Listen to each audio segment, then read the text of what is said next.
ముఖ్యమంత్రి గారి సన్నిహిత వ్యక్తుల యొక్క ఒత్తిడి ఉంది కనుకనే ఎంఆర్ఓను సస్పెండ్ చేయకుండా కేవలం ట్రాన్స్ఫర్తో సరిపెట్టినారు.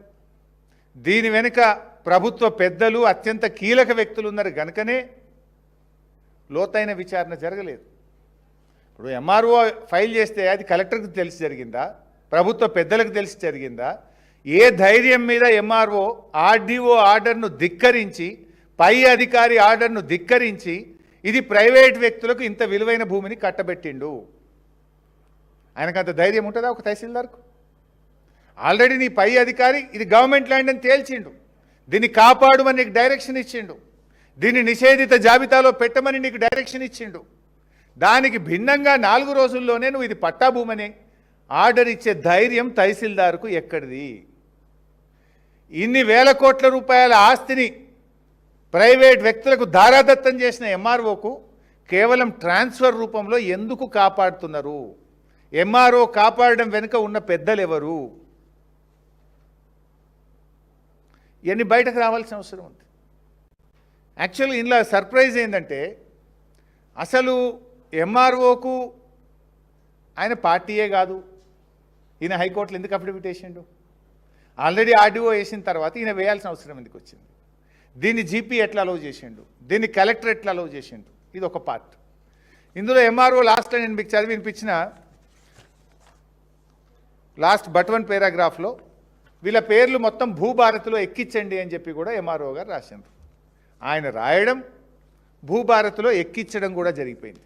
These are all the documents. మొత్తం 170 ఎకరాలు భూభారతిలో ఎక్కించేసిండ్రు. ఏ రోజు ఎక్కించిండ్రు?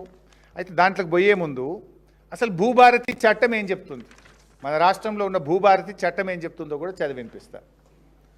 భూభారతి చట్టం ఏం చెప్తుందంటే, mutation in other cases, any person are a person who acquire rights over land through various mods stated in clauses H and S of subsection 12 of section 2 and seeking mutation shall make an application in the prescribed format to the RDO through the website prescribed for this purpose. On receipt of the application, the RDO shall within the time prescribed determine as to whether and if so in what manner the record of rights may be amended in consents. అంటే ఆర్డీఓకు దరఖాస్తు పెట్టాలి, RDO దాన్ని ఇచ్చినటువంటి సమయంలో దీన్ని అమలు చేయాలి RDO అని చెప్పి మన భూభారతి చట్టం చెప్తుంది.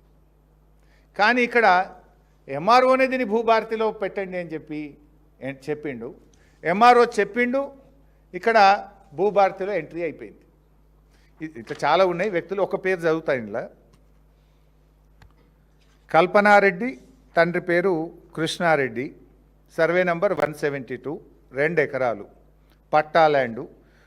The records are updated on 24 May 2026, అంటే 24 మే 2026 నాడు భూభారతిలో ఇది పట్టా భూమిగా ఎక్కించేయడం జరిగింది.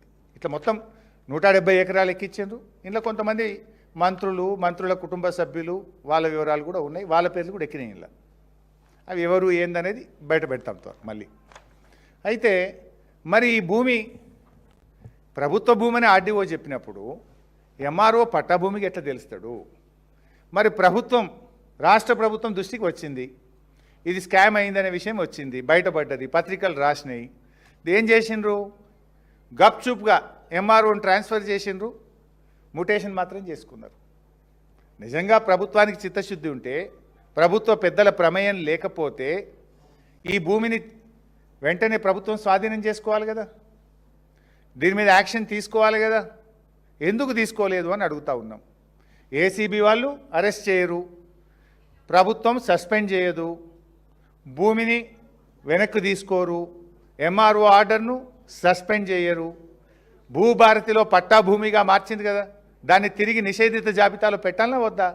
నిషేధిత జాబితాలో పెట్టరు. మంచిగా బాజాప్తా ఈ భూమిని ఈరోజు టోటల్గా పట్టా భూమిగా మారుస్తూ భూభారతిలో 170 ఎకరాలు ఎంట్రీ చేసిండ్రు. These are all the records. ఇదే సర్వే నెంబర్. ఎంఆర్ఓ తప్పు చేసిండని ట్రాన్స్ఫర్ చేసిండు మీరే, మళ్ళీ భూభారతిలో ఎంట్రీ చేసింది మీరే. ఏం జరుగుతుంది దీని వెనుక? మీ ఆర్డీఓ గారే ప్రభుత్వ భూమి అని స్పష్టంగా హైకోర్టులో అఫిడవిట్ ఫైల్ చేసిండ్రు.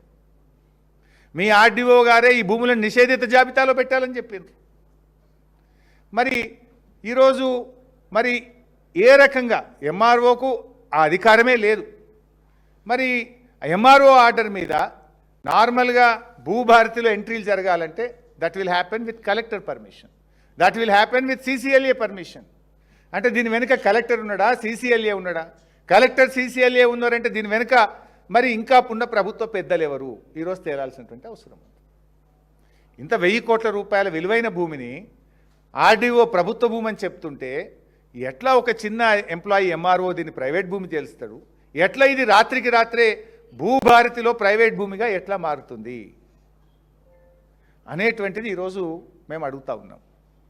మేము అందుకే సూటిగా ప్రభుత్వాన్ని కోరుతున్నాం, ఒకవేళ ఈ గవర్నమెంట్కు ఈ స్కామ్తో సంబంధం లేకపోతే, ప్రభుత్వ పెద్దలకు ప్రమేయం లేకపోతే వెంటనే ఎంఆర్ఓ ఆర్డర్ను సస్పెండ్ చేయండి. ఆ తప్పుడు ఆర్డర్ ఇచ్చిన ఎంఆర్ఓను సర్వీస్ నుంచి డిస్మిస్ చేయండి. హైకోర్టు ఆర్డర్ మీద అప్పీల్కు వెళ్ళండి. భూభారతిలో పట్టాభూమిగా దీన్ని మార్చినారు కనుక దాన్ని తిరిగి వెంటనే నిషేధిత జాబితాలో పెట్టండి. మీరు మాటికి చీటికి ప్రతిపక్షాల మీద మేము ఏదైనా మాట్లాడంగానే సిఐడి ఎంక్వైరీ, విజిలెన్స్ ఎంక్వైరీ, కమిషన్లు, సరే వేసుకోండి, మేమేమి దానికి భయపడేది లేదు. కానీ దీని మీద ఎందుకు ఒక సిట్ అయ్యావు? దీని వెనుక ఉన్న ప్రభుత్వ పెద్దలు ఎవరు? దీని ఎందుకు ఇంత పెద్ద ధైర్యం ఆ తహసీల్దార్ చేసి ఇన్ని 100,000 కోట్ల భూమిని ఏ రకంగా ఆర్డీఓ ఆర్డర్లను ధిక్కరించి పట్టాభూమిగా మార్చిండో వెలికి తీయాలంటే ఒక సిట్ అయ్యి దీని మీద సిఐడి ఎంక్వైరీ అయ్యి ఈ విషయాలన్నీ బయటకు తీసి ఈ భూమిని కాపాడండి. ఏ ధైర్యం మీద చేసిండు?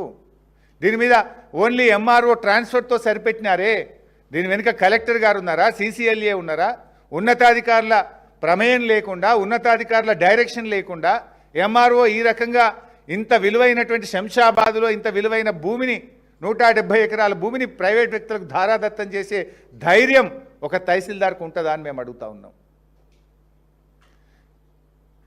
మీది నిజమైన ప్రజాపాలన అయితే, మీ మాటల్లో నిజాయితీ ఉంటే, మీకు దీంట్లో భాగస్వామ్యం లేకపోతే, మీరు తప్పు చేయకపోతే, దీని వెనుక ప్రభుత్వ పెద్దల ప్రమేయం లేకపోతే వెంటనే ఈ భూములను నిషేధిత జాబితాలో పెట్టండి.